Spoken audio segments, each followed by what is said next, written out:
the real reason you can't lose weight. Hello everyone, I'm Sarah from Everyday Starlet. Welcome to my channel. I make videos to inspire you to be the star of your own life. So I have been talking more on my channel about healing my disordered eating, recovering from my food noise, and healing my relationship with my body and my body image. And I've had a lot of requests from people wanting my advice on how to heal their food noise, work on their disordered eating, and things like that. I've decided that I need to make this video in like several parts because I know people don't want to hear this, but health, weight loss, body changes, your dream body, healing your body image, healing your relationship with food and exercise and things like that, there isn't just one specific easy answer. There isn't. I wish there was. I've spent a lot of time trying to search for that answer. There isn't an easy answer. It's a multi-layered process. I mean, if you want lasting change and lasting healing, there are temporary fixes. There's lots of temporary fixes, but lasting change and lasting improvements in your body image, and, you know, your health, they take time. So I have a video talking a little bit about like how ancestral stuff and your family's relationship with food and things like that can affect you. So I highly recommend you check out that video. When I get some of these videos put together, I probably will make up a playlist so you guys can actually watch all the videos having to do with healing your body image and, you know, your health and your relationship with food and stuff like that. But I have that video. I'll link it to this one so you guys can watch that one. But this is going to kind of be a little bit more on the healing work that I did in preparation for healing my, you know, disordered eating and my relationship with my body. Because in reality, it's not just about food and exercise. The reality is there's probably a reason why you are overweight or feel bad about your body or have a bad relationship with food or, you know, a complicated relationship with fitness or things like that. There's a reason for that. And it's probably not just because you're lazy and undisciplined or you don't have willpower, because I'm willing to bet that most people that are struggling with their weight or their relationship with food probably do have discipline in a lot of areas of their life, probably do have a lot of willpower in certain areas of their life,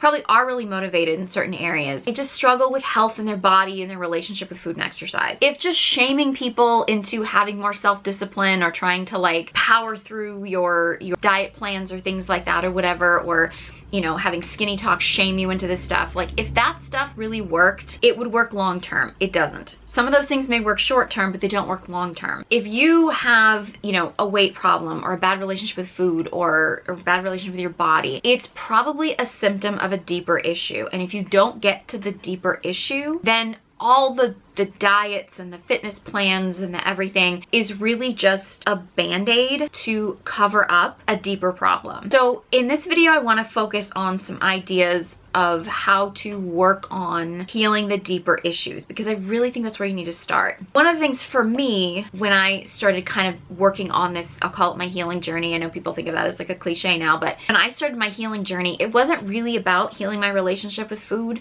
That kind of ended up being the direction it went. But a lot of it was just focused on like healing myself and healing a lot of the things in my life that were going wrong. Food, my weight, and my disordered eating and things like that were just one of the things I was dealing with. And as I started doing the healing work, those things became more of a focus for me. I want to touch on, because I know there's some drama online about some influencers who aren't fully disclosing, you know, weight loss surgeries or GLP-1 use and things like that and whatever. And I've talked about this in plenty of other videos, that I think content creators that are deceiving you, and I would include a lot of content creators that are deceiving you, ones that are getting like BBLs and liposuction and using steroids and selling at fitness programs. I could go off about Kylie Jenner all day when it comes to that kind of stuff. Like, I think the people out there that are selling you stuff and deceiving you by not really fully disclosing what they're actually doing to get their results, I mean, I think they're horrible people, and I absolutely think they should be held accountable for that. But I know that there's been more of a discussion about the GLP-1 situation. I know it's a sensitive subject for people, so I know I'm probably gonna get a lot of backlash for this, but generally speaking, I'm not a big fan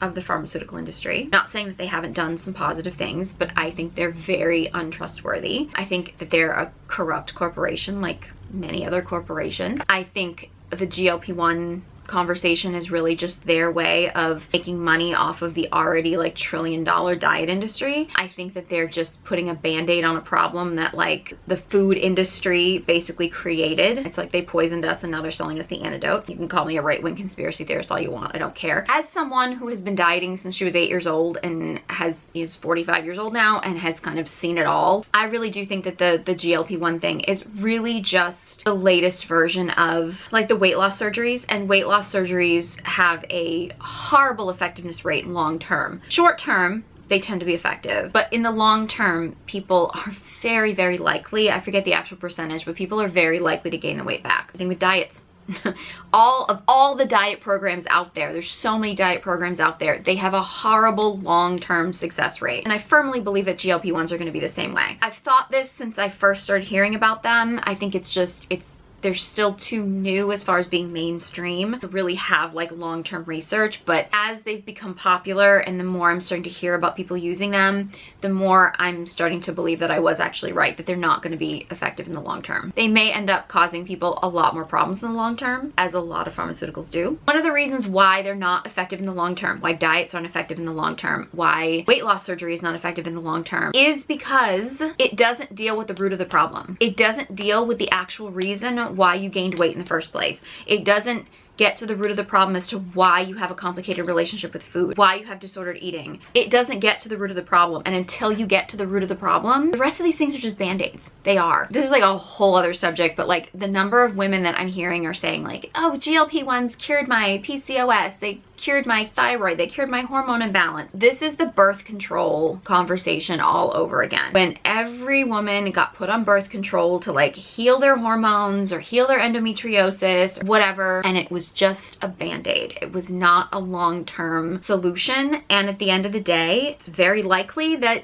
they could cause long-term consequences, as many pharmaceuticals do. Again, I'm not going to get into a whole pharmaceutical rabbit hole because again, when it comes to pharmaceuticals, you have to weigh the risk reward, and I understand there are certain situations where people may have immediate health concerns that have to be dealt with, and sometimes taking a drug that has side effects, because all pharmaceuticals have side effects, all surgeries have side effects, like all medical procedures have side effects. You have to weigh the risk versus the reward. That's really important. And I think that these doctors that are prescribing like GLP-1s and things like that for people that just need to lose weight but don't actually have other health concerns, they're just doing it for cosmetic purposes, I think they should have like their medical licenses revoked. I think it's absolutely a misuse of the medical industry completely. Rabbit hole I didn't intend to go down, but I have a very holistic health approach to my life in general. I'm very into, I want to get to the root of the problem. I want to know where the root of the problem is, and it's not always easy to find. Now, for some people, you may know what the root of your problem is. You may know what it is and why you got to where it was. My guess is, as with most people,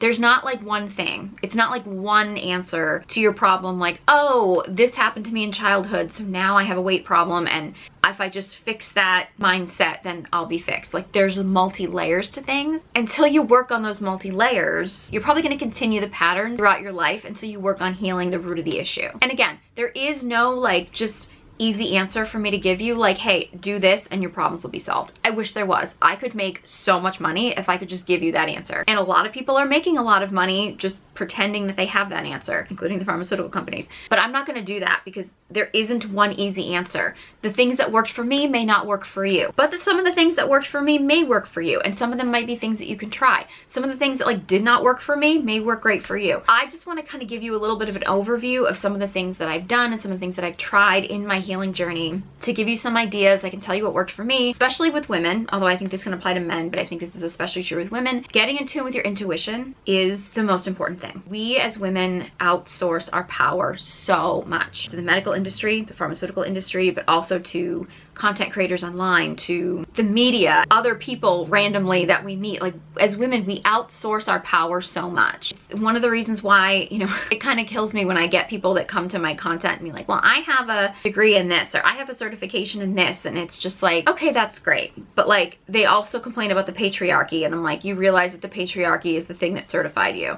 The patriarchy is the thing that told you that you needed to have this degree, or you need to have this certification in order to know this information. And in reality, as women, our wisdom is within us. Our wisdom is within us and within our body. Women are the wise women. Women are the ones that have the intuition. We have the internal knowledge. The answers are within us. I'm not saying don't get an education, and I'm not saying don't get a degree or certification or study or anything like that. Like, those things can be valuable.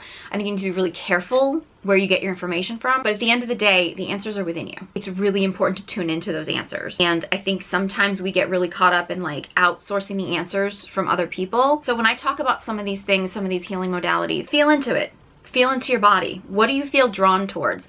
That's probably your body telling you that it might be something that you need. If you're turned off by something and don't want to try it, I think ask yourself why. Because sometimes if something triggers you, that might mean it's not for you, but it also might mean that maybe that's an edge for you that you might want to explore. I think it's working through that. It took me a long time to get in touch with that, I gotta be honest, because I was outsourcing my power and outsourcing my inner wisdom and things like that to other people for a long time. One of the things that I really started doing over the past, I mean, I would say like I've always been into self-help, but like in the past 5 years or so, I've been doing a lot of deep healing work, and I've really been paying attention to how my body responds to things and what I'm drawn towards and what I'm not drawn towards and why I'm drawn to something or not drawn to something. Am I drawn to something because I think it's just the easy way out, or am I turned off by this because it just doesn't feel in alignment for me, or am I turned off by this because I'm like, ooh, that's an edge that I might need to explore more? And using that as an invitation to like ask yourself questions and look within. I mean, I would say I've always been into personal development and things like that. I started getting really deep into my healing journey and inner work and things like that maybe about 5 years ago. I won't get into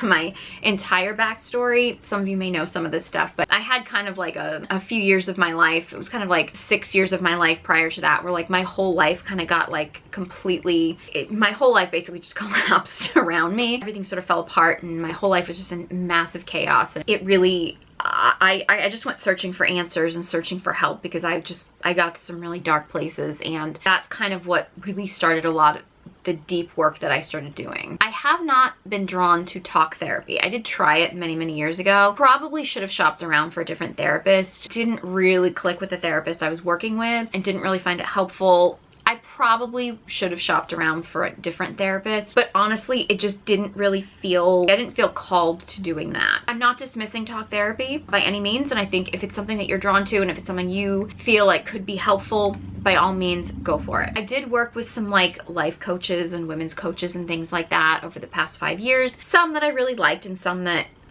I don't think were really worth it. I invested a lot of money in programs. I don't think any program that I've ever invested money in, I would say was like worth the money, if I'm being really honest. Some I got more out of than others. Some I'm looking back on, I'm like, that was not a good use of my money. And I know it's a learning experience. Sometimes you got to learn the experiences. I kind of wish that some of them were not as expensive learning experiences. My issues with money are a whole other conversation that I won't even get into. But so like, I understand why a lot of people are very distrustful about online programs and content creators and things like that. I understand that because I've been scammed, or at least felt like I was scammed by people. Not necessarily like a blatant scam, but like I definitely have, in hindsight, fallen for a lot of sales pitches I shouldn't have and things like that. I did do some like one-on-one with some life coaches and things like that. And I'm not saying that none of it was helpful, but I don't feel like that was really what did it for me. But I did invest an awful lot of time and an awful lot of money in a lot of these programs. One of the things that I did that I do have for you that I highly recommend is I actually took a lot of that knowledge and a lot of the things, some of the things I'm going to mention in this video and a lot of other things as well. And I actually created my guided journals because I wanted something that was more affordable for people that wanted to work on a healing journey, because I know a lot of these programs are so expensive.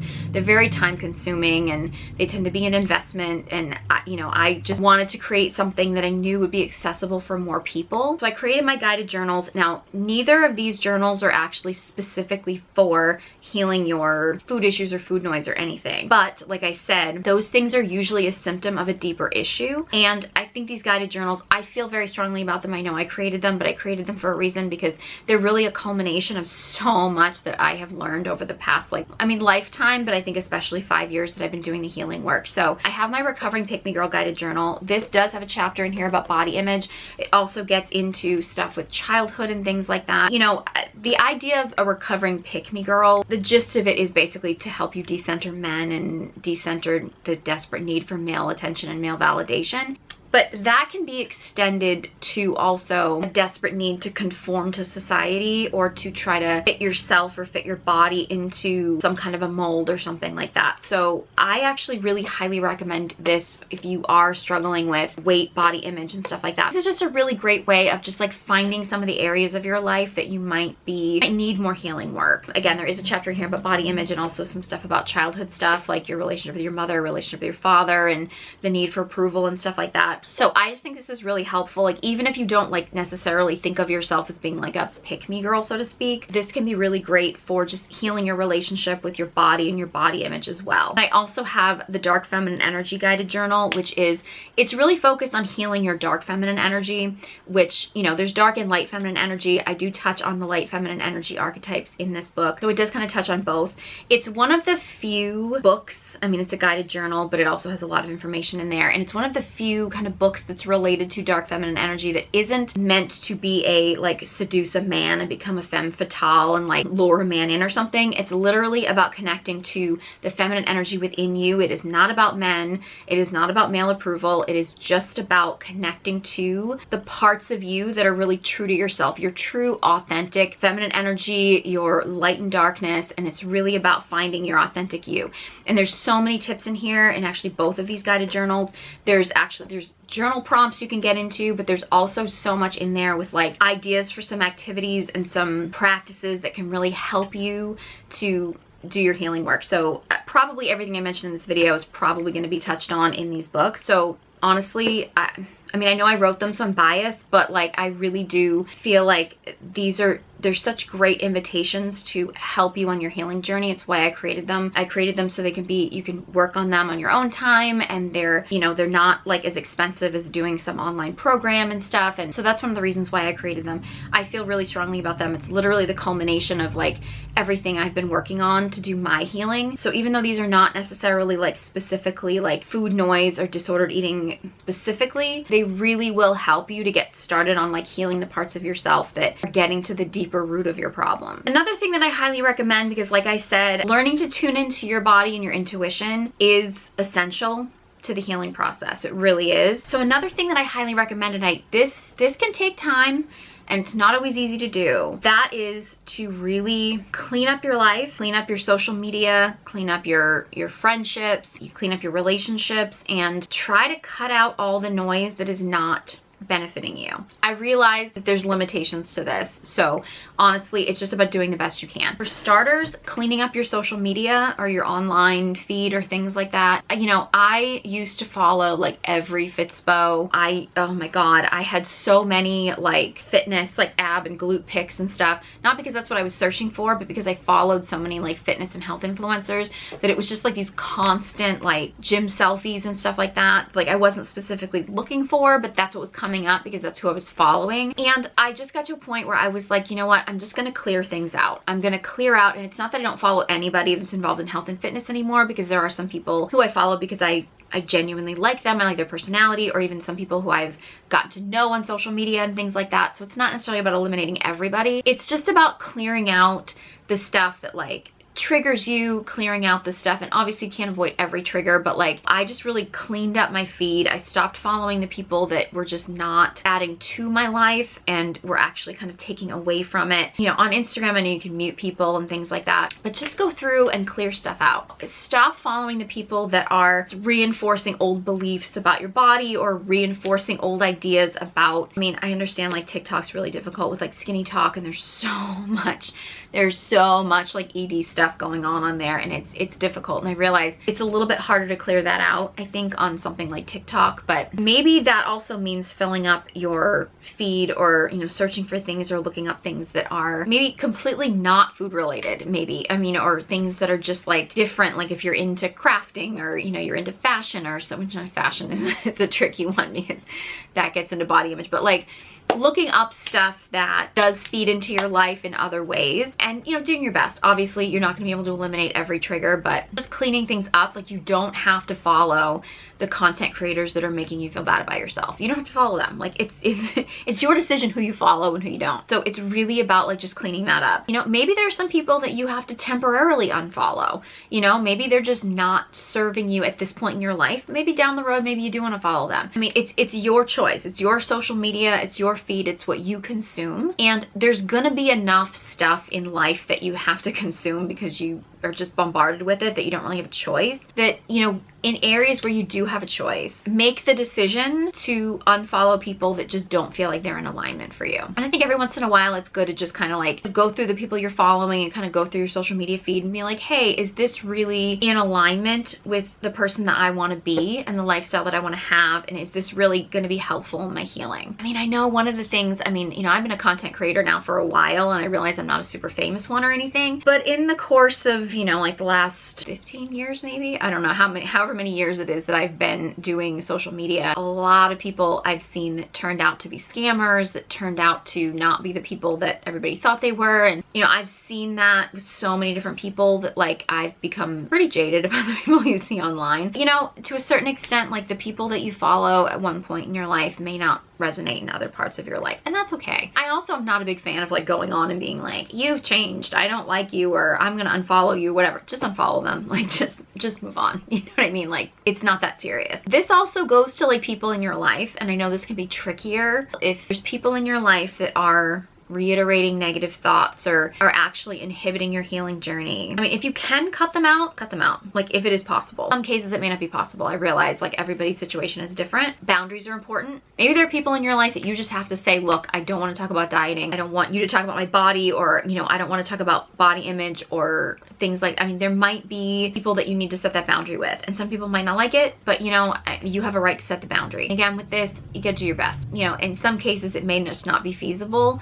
I think it can also be helpful to just try to like tune it out. And I know that's hard, but you know, I gotta say, I had to cut someone out of my life who was just really reiterating a lot of negative thoughts in my mind. And it's crazy because it's almost like just when I think that this person's voice is like not in my head anymore, every once in a while, like I will just like hear their voice in my head. It'll like come in and I'll be like, oh crap, it's there again. That stuff takes time. It does. And you got to be patient with yourself. I mean, especially if we're talking about, you know, if it's people like maybe from your childhood or from your past or whatever that were there in your development, that stuff is going to be there for a while, and really helpful to try to do your best to release some of that stuff. It's going to take time, and please be patient. It's also really valid to ask yourself the question, why don't I want my dream body? Or why don't I want to lose weight or something like that? It's a valid question. I'm not saying everybody has to lose weight and everybody has to look the same and everybody has to be skinny.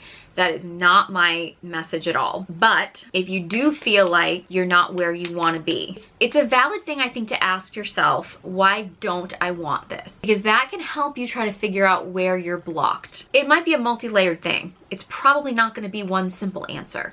I know we all want there to be a simple answer. It's probably not going to be simple. I know one of the things for me that I wasn't fully prepared for, and I have a video about this going into this a little bit deeper, a lot of women put on weight as a shield to protect themselves from the world, because you're kind of putting on a layer. I mean, it's a layer of fat, but it's kind of like you're putting a layer, an extra layer between you and the rest of the world. And there's various reasons why that happens. There is a lot of correlations between female obesity and SA for sure. I also think that there's other factors. If you are somebody, you know, like me, who developed very early and very young and a lot of times, if you experience being, you know, overly sexualized in certain ways, you can oftentimes put up a protective wall because you feel like it keeps you safe. I mean, it's a false wall. It doesn't really keep you safe. In many ways, it actually opens you up to more harassment. In my situation, I find like I get harassed if I'm overweight because people will harass me for being big. But then when I lose weight, I get sexually harassed by guys who think I'm just some kind of sex object because I got this going on. So, you know, it's kind of like pick your harassment in some cases. For me, a big thing that I've been doing in, you know, my healing journey is really like working on my relationship with my sexuality, which I go into actually in both of my guided journals, and healing that, not from a place of so I can hook up with guys, or not from a place of anything having to do with men. It's just healing my relationship with my sexuality, because as women, our sexuality is our birthright. It's part of our feminine energy, whether we share it with a man or whether we don't. Working on healing that has been really good for me. You know, there's so many ways you can do that. I have a video on here talking about some of my sexual healing tools. I can't say that without hearing Marvin Gaye in my head, but I know with Goop and stuff, the jade egg has gotten really popular. I'm not that super familiar familiar with Goop and how they do it, but I have done like some jade egg workshops and things like that. I find them to be incredibly healing, and I actually have a video where I talk about some of my different, I call them yoni eggs and stuff like that. I can actually link to some of my favorites because the jade egg is the more traditional one, but there are a lot of different crystals and things like that that you can use for doing that, like the jade egg, yoni egg, like healing work and exercises. I love those. They've been so healing for me. Healing, and also like I find that they really spark my creativity. The egg is a very, very important symbol in feminine energy because it literally is like a representation of like new life and birthing new life, whether that be a baby or whether that be something creative or things like that. Like that's been really amazing for me. But there's so many different ways as a woman you can heal your relationship with your sexuality. I think it's also tied in with the fact that I'm such a believer in, if you are going to make changes in your body, however you're going to make changes, but if, you know, in this video I'm kind of talking more about weight loss, it's so important to do it slowly. And I know people all want the quick fix, and I get it. Like, we're impatient. I'm impatient. So I understand. The problem is, first of all, the faster you lose the weight, the more likely you are to gain it back. All the studies show that. But part of this process is, if you are losing weight and you're doing it slowly, what you can do is you can start paying attention to what is coming up while I lose the weight. It was something that happened with me. I started losing a little bit of weight. I gained a lot of weight while I was healing from my eating disorder. I really overshot my healthy weight, and now I'm evening things out and getting to a healthier weight range. I don't know what that's actually gonna be, but I have lost about 40 pounds in the last, I don't actually know the timeline, but it's probably been about a year, pretty effortlessly. Like I kind of just got on the scale relatively recently and realized that I had lost the 40 pounds. It was pretty effortless. Not to say that I haven't done stuff. I've done a lot of work on myself, but like I haven't been like dieting. And no, I have not taken a drug or anything like that. This has just been doing the healing work. One of the reasons why doing things slowly is so important is because you can tune in with your body and pay attention to what is coming up for you when you lose the weight. Like for me, when I started to visibly see the changes in myself as the weight was dropping, I started to notice that I was getting hit on a little bit more by guys. I was getting a little bit less of the internet trolls that were just telling me to like lose weight and diet and go to the gym and whatever. And I was starting to get more guys that were starting to make sexual comments or things like that. I get like really tense, like it was really uncomfortable, and I was like, oh, okay. So maybe some of this weight actually was a protective shield. Like maybe I was afraid of going back to being sexually harassed essentially when I was thinner. And okay, I have to now remind myself, okay, at this weight right now, yes, there are guys sexualizing me, there are guys hitting on me, but I'm safe in my body. This is my body, and you have to remind yourself that you're safe, you have your own back. That's one of the reasons why doing this slowly is so important, because then you can continually check in with your body and see what's coming up for you. You know, and it's an invitation every time something does come up for you. It's an invitation to work on the healing process. And there's so many different like healing modalities out there. I mention a lot in my guided journals. There's journal prompts, but there's also a lot of healing modalities. For some people, it's meditation. For some people, like I'm a big fan more of movement meditations, dancing, movement, things like that, as opposed to stillness meditations. But, you know, yoga meditations. I've done a lot of chakra work over the past like 5 years. I've done a lot. I got certified actually as a chakra dance instructor. I didn't actually like teach anything, but like I went through the process of certification, and I studied a lot when it came to that. So I did a lot of chakra work and like movement therapies and things like that, because that's something that really resonates for me. But every time things come up, it's an invitation to check in. I really like doing like okay, where in my body do I feel this? Like, where is this coming up and where do I feel this? And I've noticed, like for me, in doing a lot of chakra work, most of my chakra blockages are in my solar plexus, which is your personal power, my heart chakra, which is like self-compassion, and my throat chakra, which is self-expression. And I'm being honest, this area of my body, those chakras, the middle chakras, where I carry all my weight. And those chakras have typically the ones that end up being blocked. Coincidence? Maybe, probably not, just saying. So I think it's kind of interesting to see like where your I don't like this term, but like problem areas, like where are the areas of your body that you don't love or that you are really hard on yourself about, and tune in, like, do you have a blockage there, you know? And I think like looking into the chakras, I mean, a chakra video could be like a whole video in itself, but I'm not going to get into all those things here, but like oftentimes the areas of your body where you are struggling can very much link up to the energetics of the different chakras in your body. For some people, you might be like, that's too woo-woo for me, I'm not into that. Fine, but it's an invitation to give it a try. Honestly, like doing chakra work and looking into chakra work, there's so much information online, and doing chakra work, I mean, it can be expensive if you want it to be, but like you can do so much chakra healing work as far as like meditations or yoga or movement therapies or things like that, you know, relatively, you know, free or for very little cost. So worth a try. I also had kind of like an epiphany moment. I think it was. This was an exercise. I think it was suggested to me, but I think it was a variation that was suggested to me. So I don't really know why I decided to do this, but I did this exercise and it had a profound effect where I tried listing, I think it was like 50 or 100, I don't remember, things I liked about myself. And I'd done that before, but this time it was more body image specific, and I tried listing that many things that I loved about my physical appearance. Because I think it can be really easy when you're dealing with body image struggles to kind of be like, okay, well, let me list all the things that I just like about myself, and you get into your personality and who you are as a person. And those things are valid. Like if you want to make a list of 100 things you love about yourself, go for it. Like I think that's an incredibly great thing. When you're healing body image, I invite you to list, you know, whether it be 50 or 100 or, you know, something that's like a stretch but not like impossible. Try to focus on just things that you like about your physical appearance. For me, it was a really eye-opening process because I realized that it was actually pretty easy for me to do, like way easier than I thought it would be for somebody who's struggled with body image so much, like since I was a child. But the thing that really was eye-opening for me was that I could come up with so many things that I loved about my physical appearance. But the reality was there were a couple things about my physical appearance that I really didn't like. And I was letting those couple things that I really didn't like about my physical appearance define me. It wasn't that I hated everything about myself. It wasn't that I hated everything about my body. It was that I was letting those few things that I really didn't like about my body define who I was, and I was ignoring all the things about myself, my body, and my appearance that I actually do like. So I invite you to give that a try. Now, if you're at a point where you just literally hate everything about your body, that process is just so overwhelming for you, you might not be ready for it yet. But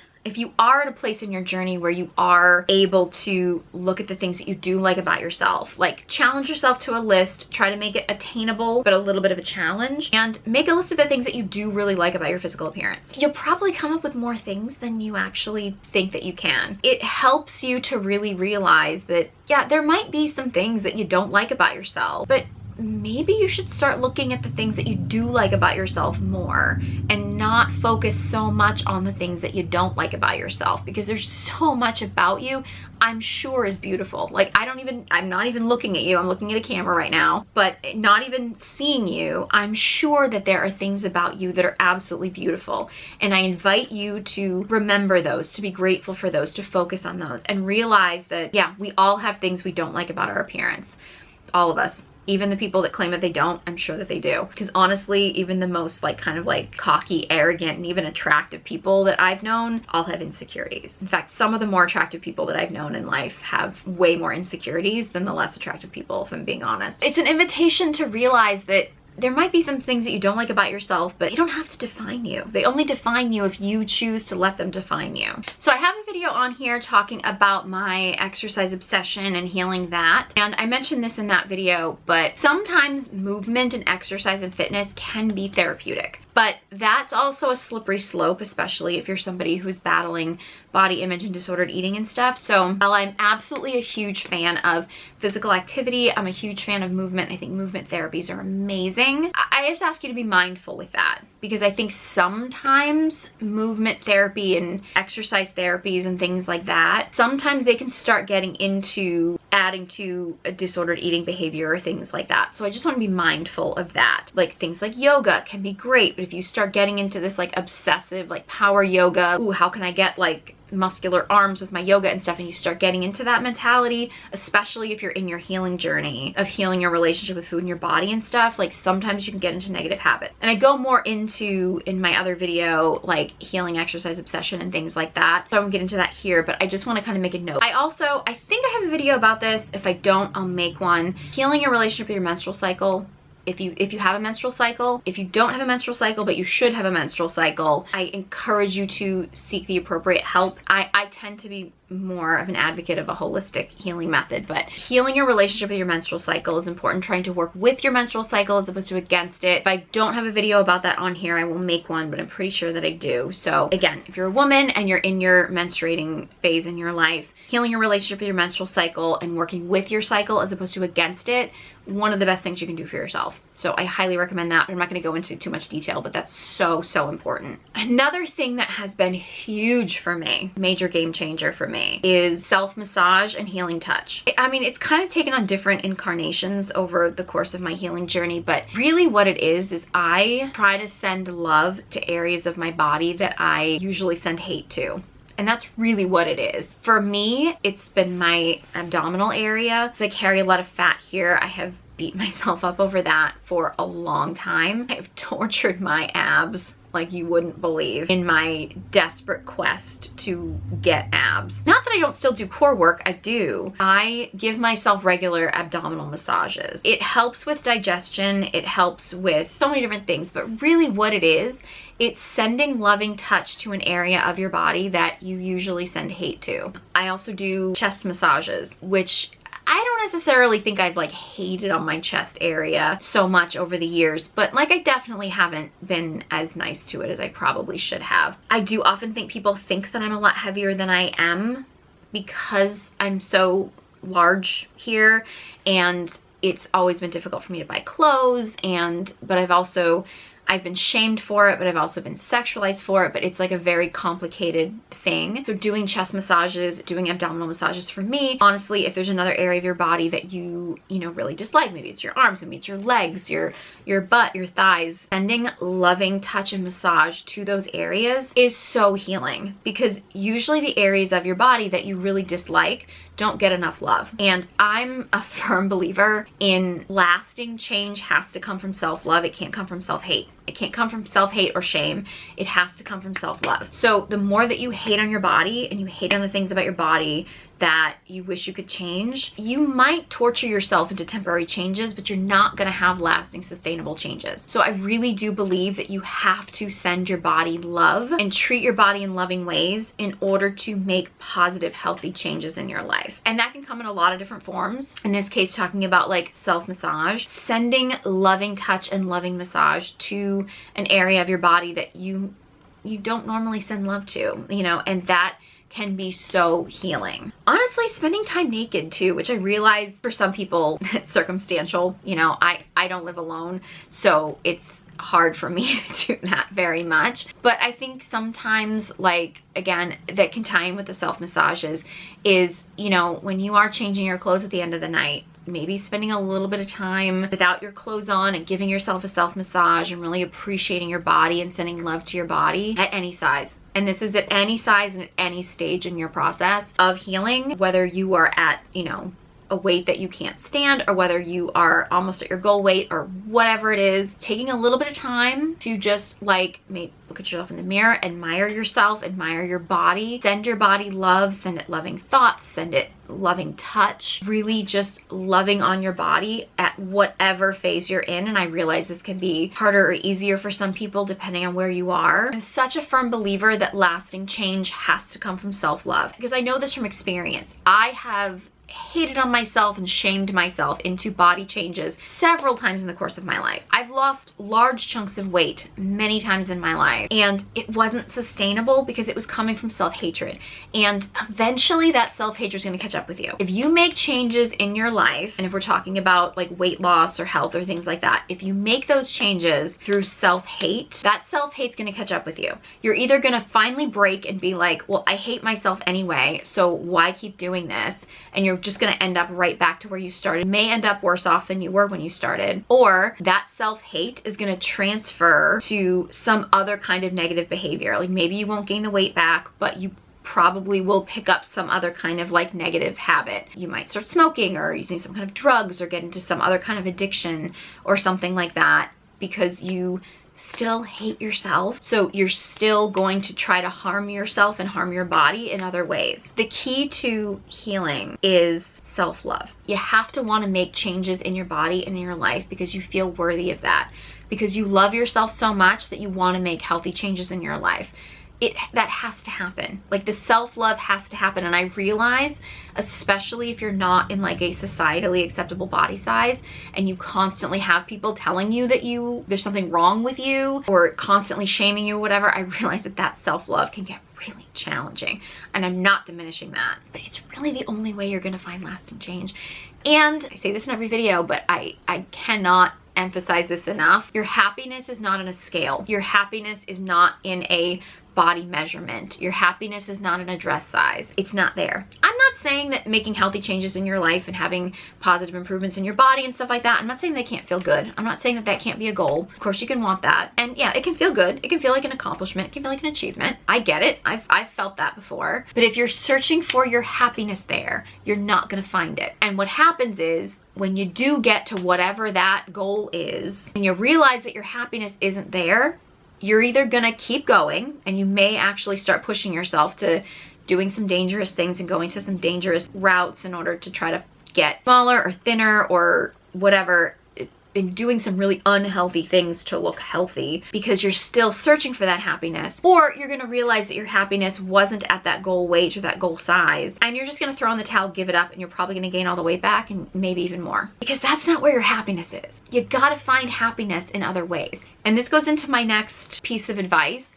I really, really want you to learn to enjoy your life. Oh, this has been a struggle for me my whole life. Please know when I say this, I'm trying to tell myself this as well as tell you, but please don't put your life on hold until you get to your goal weight or get to your goal size, because you will miss out on so much of life. Like, I look back on my life, I can't believe I'm getting so emotional talking about this. There's so much of my life that I feel like I missed out on. So much time that I feel like I wasted chasing a weight or chasing a dress size or chasing a certain body goal. And I missed out on so much, like so much. I missed out on, socializing because I was sweaty from my constant workouts, or because I was afraid to eat something at a certain place because it would wreck my diet or something. I missed out on so many experiences in life because I was spending so much time chasing weight loss and chasing a body goal. And I love baking and cooking. I love it. I didn't do it for so long because I was so afraid of having sweets in the house, because I was just afraid I would eat them all. I mean, now in my life, like where I am right now, because I've healed so much of that, I can actually do that. Like, I can actually cook and bake because I enjoy it. And I can have sweets in the house and I'm not constantly needing to eat them all the time or needing to sit and eat all of them all at once, because I've healed so much of that. And also because I know they're there and I know there'll be more. And it's not that okay, now or never kind of mentality. And I mean, I'll get into more in future videos about that process and stuff like that. But there's so much of my life that I really didn't experience. And one of the things that I'm prioritizing now, which is it's a difficult process. It's hard. It's hard to get out of that when you've been in that mentality of I'll start living my life when I get here, or I'll start living my life when this happens. It's a hard mentality to break. I struggle with it. I still do. Oh, it's so important. I don't want to see you like me waking up one day. I mean, I'm 45 years old and I wake up and I think about so much of my life that I missed out on because I spent so much time chasing a body goal or a body image or something that I thought would be the answer, that I thought would make me happy, that I thought would solve all my problems. And it never did. Even when I got to those places, it was never enough. It never fixed things. And it was so much time wasted. It really was. And I mean, I can look back on it and be like, okay, it was a learning experience. I learned stuff from it. I can share my experience with you. So I'm not saying it was a complete waste. But yeah, there's so much in my life I feel like I missed out on, and I don't want that for you. And it's one of the reasons why I really am trying to right now in my life prioritize things that bring me joy and bring me pleasure. And I think, you know, finding hobbies, and honestly when it comes to like finding hobbies or finding experiences or finding things that you love in life, it's great if they're physical activity. It's great if it gets you exercise. That's great. But don't pick things just because you think that it'll help you lose weight or help get your body goals. Pick things that actually feel good and bring you joy and bring you pleasure, because you're worth it. Like, I don't care what your body looks like. I don't care what weight you are. I don't care what size you are. I don't. You are worthy. You deserve pleasure. You deserve joy. You deserve to live your life. And that doesn't mean that your health isn't important. I'm not using that as an excuse to not make healthy choices with your life. But wherever you are right now, like whatever your body looks like right now, whatever your weight, your age, your skin color, your body shape, your body type, your whatever, you are worthy. You're worthy of living. You're worthy of living your best life. You're worthy of living in joy and pleasure no matter what. And you can still make healthy changes in your life, and you can still have a goal if you want to reach a goal, or if you can still want to make changes in your body, and those things are fine. But they have to come from self-love, and they have to come from a place of knowing that you are worthy. Because if you keep saying, well, I'll believe that I'm worthy when I get here, even if you get there, you're still not gonna feel worthy. You gotta work on the worthiness aspect. You gotta work on that stuff. It's difficult. But again, that's where doing the healing work comes in. That's where tuning into yourself and figuring out, like, why don't I feel worthy of my dream life? Why don't I feel worthy of my optimal health? Or why don't I feel worthy of that? And like tuning into that. And then again, I highly encourage you to work on some healing modalities, whatever that may be. Again, I have a lot of like journal prompts, and I have a lot of like, you know, activity ideas and things like that in my guided journals if you want to check those out. It might be talk therapy, it might be working with a coach, you know, if those are routes that you want to take. I just highly recommend that you be really mindful of who you choose, but like if that's what you want to do, go for it. There's so many different options of healing, and there's so many different options of that, but like at the end of the day, if you don't get to the root of that, if you don't get to why don't you feel worthy? Why don't you feel worthy of the life that you want, of the body that you want? Is the body that you want really the body that you want? Is it your best body, or is it somebody else's best body? And like, why do you want somebody else's best body when you can have your own best body, which may actually be even better than the body that you want? It's like, why don't you feel worthy of it? And getting to the root of that issue. Again, I have a video on here talking about like childhood stuff and ancestral stuff and their relationships with food and how that can affect you. So I highly recommend you watch that video, because a lot of this stuff actually goes back to childhood and stuff. But, and again, these are just some suggestions. I mean, there's like an unlimited number of healing modalities and activities and things you can do to like help. And this stuff isn't really even that like food related, but at the end of the day, like I really do think that, you know, weight issues, health issues, and anything like that, like it's usually a symptom of a deeper issue. And until you work on the deeper issue, you're probably just going to keep repeating the same patterns over and over and over again. And you're worthy of healing. You are. Like, I wish I could hug every single person watching this video and just tell you that you're worthy of healing. So I hope you found this video helpful. I'm going to do more videos talking about this, but I just felt like healing my disordered eating and my food noise and things like that, it's a multi-layered process. It doesn't happen overnight. It's not just a quick fix. It's not an easy answer. You know, you need to get to the root of the problem. So I'm going to do some more videos talking about this, because I just feel like it's a, I mean, I could, you know, probably talk about this for now and for the rest of my life, but yeah, I felt like this was a really important place to really start with this, because it is, you got to start with the root of the problem and go from there. Yeah, if you enjoyed this video and found it helpful, please give it a big thumbs up, and be sure you subscribe to my channel. Any thoughts or anything you want to share about your process, or even any kind of like healing modalities that you have used to work on, and you know, leave a comment in the comment section below, and then you know, you guys can go down and read what other people have tried, and you know, hopefully we can help each other. So yeah, and honestly, any engagement on this channel really does help to like boost this video in the algorithm, so more people can get this message. If you want to check out my guided journals, they are available on Amazon. Links are in the description box below. If there's any other like questions or video recommendations and stuff on this topic, let me know, because I want to make these videos as helpful as possible. Again, I wish I could give you a quick, easy answer to this stuff, because I know that's what people want on the internet nowadays. Unfortunately, there just isn't. Like, the quicker the answer, the more likely it is either a scam or it's just not going to be effective in the long term. So you gotta do the deep work, and it takes time. So be sure to check out the links in the description box. I also have links to all my social media accounts. Thank you so much for watching, and I hope you join me next time.